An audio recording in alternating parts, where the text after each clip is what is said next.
Well, hey, friends, and welcome to week one of our tour through the book of Hosea.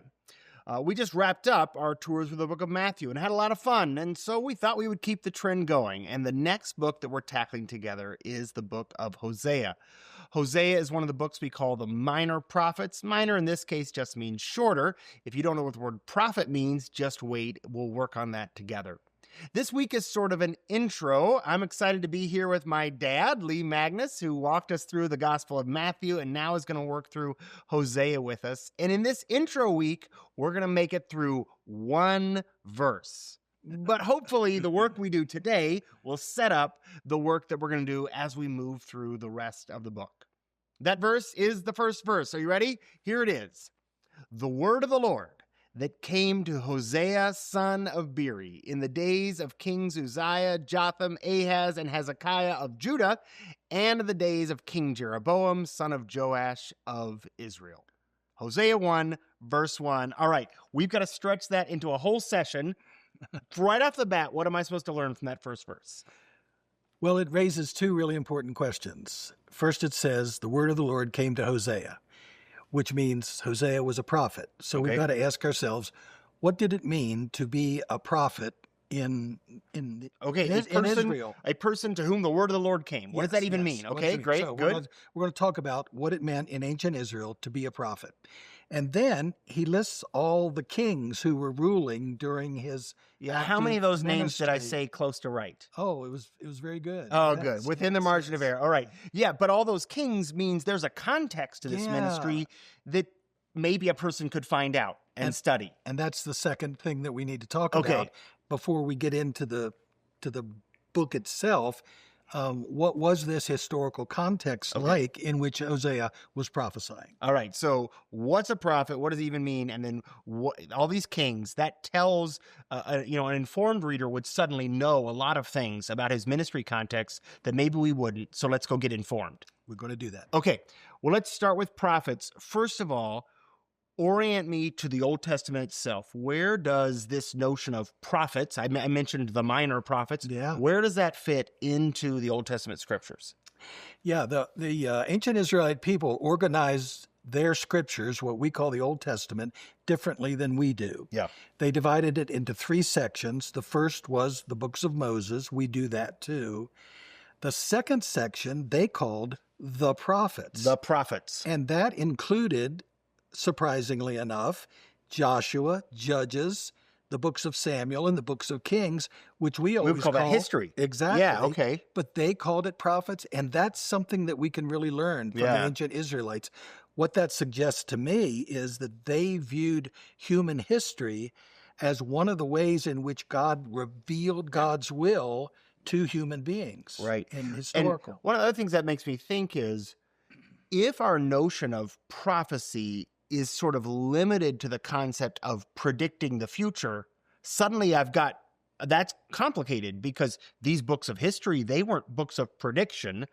Spoiler alert, we're going to discuss in just a second that perhaps our notion of prophecy shouldn't be limited to prediction. I'll ask you that in just a second. Mm-hmm. Okay, so we said the books of the prophets included these history books, and then it also included the books we would call prophets today. And the ancient Israelites referred to them as the former prophets, in other words, the earlier in time, and the later prophets, or the latter prophets, and that's what we call prophets. They divided that into the three major prophets, Isaiah, Jeremiah, and Ezekiel, and then what we call the minor prophets, but they did not call them minor prophets. That's they our called word. them the 12. The 12. Because there were 12 shorter prophetic books written on one scroll. Yes. So that scroll was called the 12. But thank you very much for saying almost in your first sentence that even though Hosea is in the minor prophets, there is nothing minor or insignificant. Yeah. So this word minor, as we use it, just means shorter. And even their word 12 meant you could fit 12 books on one scroll, which sort of means shorter there too. Exactly. But Hosea is the first of the 12. And that's because it's the longest. It's the longest of the 12. Yeah. So it's significant and a little longer than the rest. Yeah. Okay. So we've located it in the text. Now I'm just going to pepper you with some questions to help us understand what do we mean when we say Hosea was a prophet. So we started with that sentence, the word of the Lord came to Hosea. That lets us know, oh, that guy's a prophet. What do we mean? So first of all, we've already figured out prophecy isn't the same as prediction. So what is it? In the ancient Israelite worldview, the biblical mindset, what is prophecy? Well, first of all, prophecy involved seeing or knowing God's will.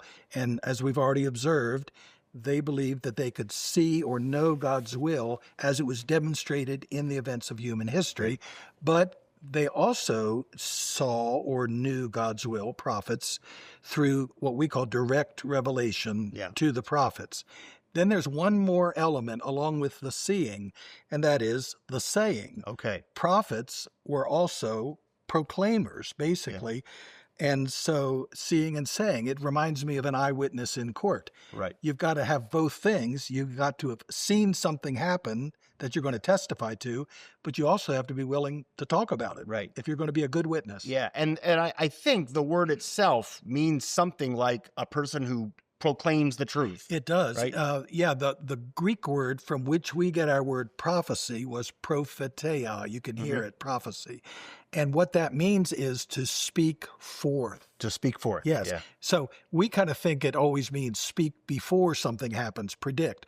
But at the heart of it, it's to proclaim, to speak forth God's will. Yeah. We'll talk later, but we'll see. Plenty of what we would call the prophetic text. Some of it looks backward and reminds them of their history. Some of it looks around and critiques moral failure or a call to action. And some of it does look forward and is prediction, but that isn't even the majority of it. Right. Yeah. Here's the way I put it. Prophets are speaking to people in real historical situations in the present, reminding them of what God has always done in human history in the past, and anticipating what God is about to do in human history as it stretches on into the future. Yeah, I love that. So they're looking for all three directions. Yeah. Okay, Yeah. Real quick, rapid fire. Who could be a prophet? Who do we see show up as a prophet? When we study the prophets of the Old Testament, it's fascinating. Were they trained or completely spontaneous? And the answer is both. Okay. Elisha had a school of prophets. Yeah, he went to prophet school. Prophets were trained, but then some seem to have been called from the farm. Like Amos says, I was a shepherd yesterday. Today I'm preaching. Exactly. Another question, are these people who have an inside track into the minds of kings and powerful people, or are they kind of outsiders who are lobbing grenades at the kings? Right. And once again, the answer is both. Both. Isaiah appears to have lived at the palace and had daily contact with the king, like Nathan did with David. But then people like Amos, who you mentioned, and Micah, they're farm boys. They don't live in the palace at all, which raises the question: were ancient prophets urban or rural? And the answer is yes. Both. They were both. Yeah. Even the question: were prophets lifelong prophets, or were they just occasional prophets for a very specific moment in God's relationship with the human, with his people? And the answer there is both. People like Isaiah, Jeremiah appeared to be their whole adult lives. They made a career out of it. Yeah, that's the whole thing. Other people like Amos appear to have been just very short term for a very specific need in God's communication with the chosen people. Couple more things. Were prophets men or women? When you look at the writing prophets, that is the ones who wrote books, they're all men. Writing prophets are all men. They are. And so we kind of assume that ancient prophets, Israelite prophets, were all men. Nothing could be further from the truth. Yeah. We go back way back with Miriam, Moses' sister. She was a prophet. Deborah, the great judge, was a prophet. And the list goes on. The most impactful prophet of her day was a woman named Huldah. Oh, yeah. Who, if we read in the book of Kings, she is the one who led the whole reform movement under King Josiah. She changed the whole trajectory of a nation for 100 years or so. She did. Yeah. Hundreds of years. Yeah. So she really changed the Israelite religion. Yeah. So there were many women. You already mentioned one contrast. Yeah. You said by when you were talking about you used the phrase writing prophets. So Yep. we had some prophets who either they wrote books or a scribe. Jeremiah had a scribe who wrote down his prophecies. So those are the prophetic texts we have. But then, of course, First and Second Kings and many other texts tell us a lot about prophets who had no writing ministry at all, or at least no records of their Right. writing survive. Yeah. People will recognize their names. Elijah. Yeah. We don't have a book by him. Right. Elisha. Moses himself Right. was a prophet. Yeah. So these are people whose prophetic writings did not turn out in books with their names on them. Yeah. Okay. So great. We're going to keep this taxonomy going here. So all kinds of people. Who did they preach to? What was the audience of the prophets? Just give us a little rundown. Who were they talking to? We've kind of already implied that, haven't we? Some of them were talking mainly to kings. Yeah. And to other great leaders. And that's like Isaiah. And others were speaking more generally to common people. So sometimes they're talking to individuals, sometimes they're talking to groups, sometimes they're talking to leaders, sometimes commoners, sometimes they're focusing their message on priests and prophets, religious leaders, or even business leaders or judges sometimes. And one more thing that we need to be aware of, the prophets did not only deliver God's message for the chosen people of Israel, they frequently are talking to surrounding tribes and nations. And the message there is God cares about all people and wants all to know his will.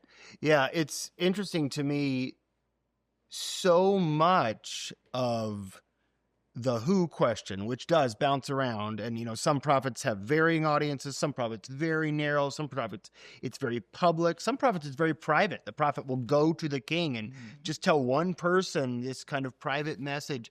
The who question turns into a what question. So who did they prophesy to? What did they prophesy? And again, I think sometimes we're surprised to consider the breadth of the topics that were up for prophetic consideration. So again, we can't get anywhere near to everything, but give us a sense. What are the kinds of things we can expect a prophet to comment on? Yeah.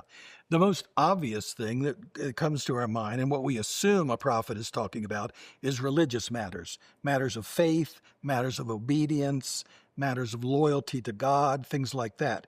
And that does occupy a huge part of the prophetic message, religious issues in relationship to God. But what you're implying and what's so fascinating, I think, is that when they are talking to kings, they're talking about political decisions in the light of their relationship with God. But there's a lot of politics. A lot of politics. They talk about military matters and about the size of the army. Sign this treaty, don't sign this treaty, fight this battle, don't fight this battle. Alliances with the other country. And of course, there is always a religious undertone there, because if you make a treaty with a neighboring country or tribe, you're making a treaty with a neighboring pagan nation. Right. So there's always that religious undercurrent, but we need to make sure we remember that they are communicating on political issues, on military issues, and then economic issues are huge. Yeah.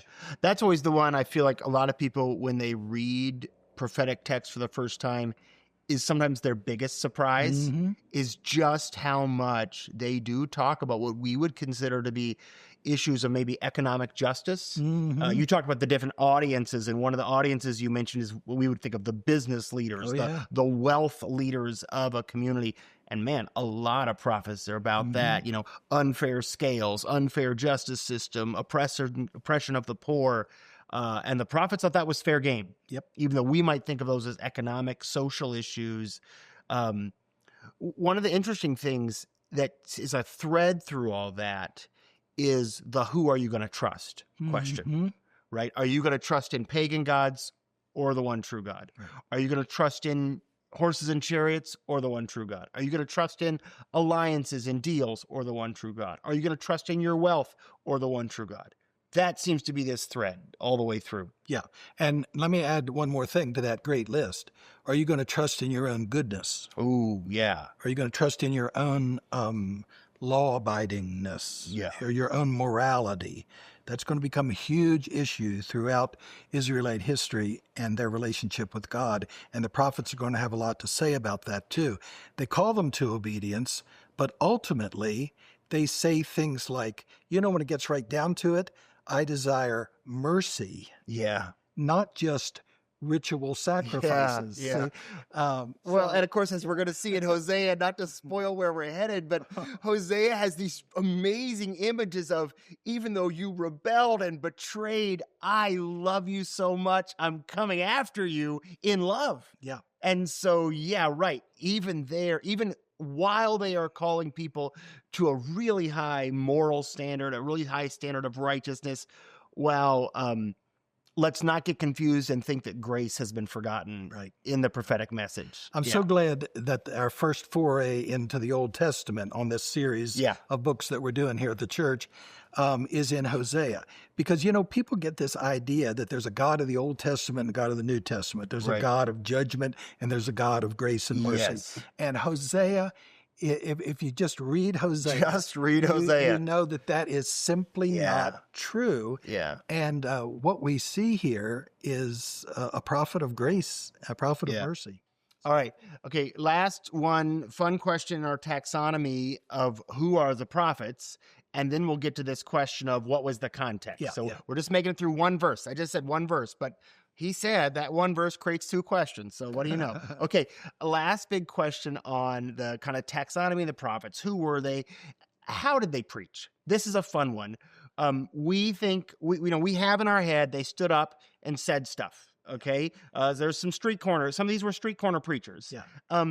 But okay, we'll put that on our list, but what else? How did the prophets work? Well, we've already established the fact that proclamation is at the heart of what it means to be a prophet, proclaiming God's will. So speaking is number one. Mm-hmm. We've already hinted at the fact that some of these prophets also either wrote down or had their prophecies written down, and we still have their books. And some of intentionally, we know they wrote it down and then had it distributed. Yeah. Jeremiah writes a prophecy and says, send this as a letter off to the exiles. So intentional written distribution. Or here, write this out and take it to the king. Yeah. I want him to read it, not just hear it, but read it. So we've got speaking and writing. One of the things that I love about the prophets is that they sometimes acted out their prophecies. I know. I love it. They are actors. And I just love that too. And that's one of the exciting things that we're going to see in Hosea. Yeah. I was working with a group of young preachers once talking about using props in sermons. Mm-hmm. And one of them said to me, I really want to use props in my sermons, but somebody in my church told me that props were inappropriate for teaching the message of God. And I said, well, listen, they'll have to take it up with the prophets. Yeah. Because some of these prophets loved a good prop, and some of their props are crazy. We won't go all those places today, but symbolic action, almost skits sometimes. Yes. Yeah. Well, tell that to Jesus too, who one day said, hey, bring that little kid over here. Yeah, he loved a prop. Yeah, he loved a good prop. Good point. Anything else about how they preached that we should remember? I don't know if this is in a separate category or not, but they loved symbolic elements. Mm-hmm. And sometimes they use names in symbolic ways. People are very familiar with the name Emmanuel, for instance. That turns up, and that's a symbol of something very important. Name that child Emmanuel as a symbol. Exactly. Yeah. That's a nice one. We're going to see some child naming next week as a symbol that's a little less pleasant than Emmanuel. Hosea does some naming. Right, and some renaming. So actually, Hosea is a perfect illustration of all four of the things we just listed: speaking, writing, acting out, and the use of symbolic names. Absolutely. Yeah. We'll talk some next week about what those names mean and what we learn from them. Some pretty powerful stuff there. All okay. Right. Historical context. We better get to it. And we'll just remind us why the historical context matters. We already mentioned that thing that the past, present, futureness of the message of the prophets. And because the center of past, present, future is the present, that a lot of our clarity of understanding comes from knowing the present. So let's go back to our verse here. In the days of Uzziah, Jotham, Ahaz, and Hezekiah, kings of Judah, and in the days of Jeroboam, son of Joash, king of Israel, that phrase could mean a lot to the right person, or it could mean nothing. Mm-hmm. If it meant a lot, what would it mean? Number one, it means that the kingdom of Israel, which had the great king Saul and the greater king David and the great king Solomon, has now split into two kingdoms as of the year 922 BC. Right. And so now there are two kingdoms. The northern one kept the name Israel. The southern one took the name of that big southern tribe, Judah. Yeah. So that's why there are actually two lists. So we're in the divided kingdom, and we're 100 and some years into the divided kingdom. When we look at this list, we know the dates. For instance, Jeroboam, king of Israel. And by the way, Hosea's message is mainly named at that northern kingdom. Yeah. So the Jeroboam piece of this is his core target. That's the core target. Yeah. Although he has a few messages for Judah, it's mainly the northern kingdom of Israel.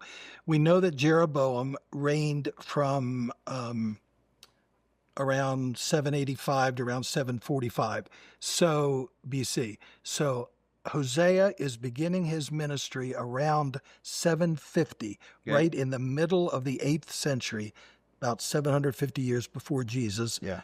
And he probably had a ministry of several decades. Yeah.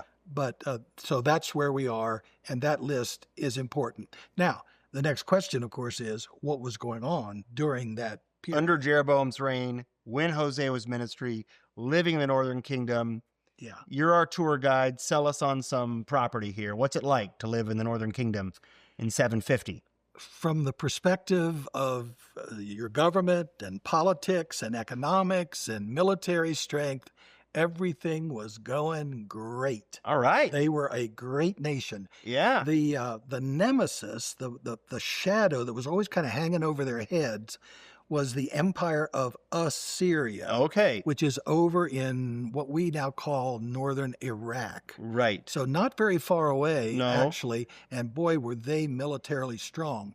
But during this period of time in the mid-8th century, they were being attacked big time from other tribal areas, and they were fighting on the other side of their empire, over like in southern Russia and over toward Iran and Afghanistan, that area. So they're busy fighting in the north and in the west. I mean, in the east. In the east, They don't have time to mess with Israel. Not right now. Okay. They had messed with them before, and they're going to mess with them big time. Right. But right now, they're kind of leaving them alone. As a result, this is a time of great political stability. Jeroboam just ruled for decades, and there was no political upheaval, so that was going great. He was able to build up his army because they weren't having to fight getting killed by the Assyrians. Killed that those helps. nasty Assyrians. Yeah. And as a result of political stability and military strength, the economy was booming. And so the powerful are getting more powerful. The rich are getting richer. The stable is getting stabler. The king is getting kinglier. Mm-hmm. All those things. The only area that we haven't mentioned is their religion, their faith, their relationship with God. And unfortunately, that part was not doing so well during this area. And I think what happened was these Israelites who knew God, but they let their guard down, and they started delving into the worship of other gods, but they figured at the same time that God must like them just the way they were. Yeah, they had all this prosperity. Yeah. Things must be fine. Yeah, our tendency, and even today, unfortunately, it's our tendency to think that if things are going well, God is blessing us or rewarding us. Yeah. You know, that mind. And if things are going bad, well, God is punishing us, or we need to change or whatever. And that's not a Christian way of thinking, as we know. Yeah. But that was a mindset, I think, that kind of crept in back then. And so they became very sloppy with their religious loyalty to God. Yeah. And that's why the prophets frequently had to call them to back off from their idolatry. This prophetic theme, as you know, pops up in so many of the prophetic texts. This kind of speaking into seasons of prosperity to say, be careful. Mm-hmm. And what's so interesting about that is that was one of Moses' big warnings when they entered the promised land. His last big sermon, one of its major themes was, be careful that when you enter the land, a land flowing with milk and honey, and God blesses you, do not then forget your God, take confidence in your wealth, and chase after other gods. Yeah. And that's exactly the climate of Hosea. Economic prosperity, military prosperity, social and political prosperity. So they forget their God, take comfort in their wealth, and then chase after other gods. Okay, as we're kind of framing this, I want to just a couple more details. We say they're chasing after other gods. And while it was a broad pagan atmosphere, in the book of Hosea, there is a particular rival kind of religious worldview that give us just bare bones, a few ideas about that. Well, are you talking about the worship of Baal? I am indeed, yes. I thought you were. Yes. The Canaanite people lived in the land that we call Israel. Yeah. And when the Israelites returned from their enslavement of 400 years in Egypt, they came to a land that was not only flowing with milk and honey, but was full of Canaanites. Yeah. And Canaanites worshipped Baal. Okay. It strikes me as a particularly despicable religion. They were into snake worship. They practiced child sacrifice of their firstborn babies, threw them in a pit with a bonfire. And since Baal was the god, of course, they worship many gods. I need to make that clear. But since Baal was the god who gave them agricultural fertility and lots of healthy kids and good flocks and all that, they really worshiped this idea of fertility with Baal. And Israelites were a farming people. Yeah. It's interesting to see that this temptation to Baal worship had been there all along. Yeah. The main symbol of Baal was a golden calf. Right. Goes all the way back to Sinai. This tension of maybe we should worship this fertility god through both these horrible practices, also highly sexualized practices. Yeah. We should participate in this because we too want good crops and good families. And this is the promise. It's a very transactional religion. We do the right things. God will give us what we want. It's always there in Israel. We see almost every prophet and is fighting this. But it kind of had, for the reasons we talked about, prosperity had created an independence from God, and then a participation in pagan religions, and then rises up in Hosea's context. You know, that word Baal means Lord or husband. Yeah. And that's going to become especially significant in our study of Hosea. Yeah. Because the very first image that Hosea offers about the relationship of Yahweh God with God's chosen covenant people is this husband-wife relationship. Right. And so the undercurrent under that teaching is this temptation to worship Baal so you can get the agricultural benefits that you don't make Baal your husband, make God your true husband. True husband. So this has been going on, when Jezebel married King Ahab and brought Baal worship in. Yeah. And it's been a struggle ever since then. Yeah. Okay. All right. And I think we have now sufficiently promoted next week's lesson when we do look at this intro story, Hosea 1 through 3, where those themes are just going to come out, which means we better wrap up this week's lesson. Yeah. What would your final words be? Well, I think we've learned that God's word, God's will, is to be communicated through the prophets to all people, and related to all areas of life, and for all nations too, not just the chosen people. Yeah.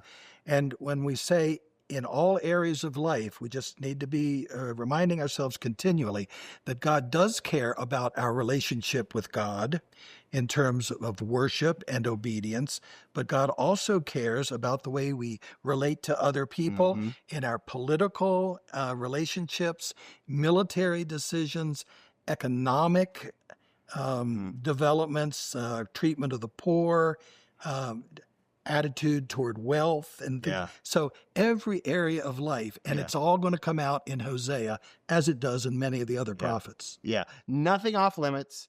And in every area, the big message, trust God. Right. Don't trust in whatever the alternative is. Trust God. All right. We made it through one verse. At this pace, this is going to be a 4-year study of Hosea. We'll hope you're here for it. No, we'll pick up the pace next week. We'll see you back here together. Thanks so much for being a part of this.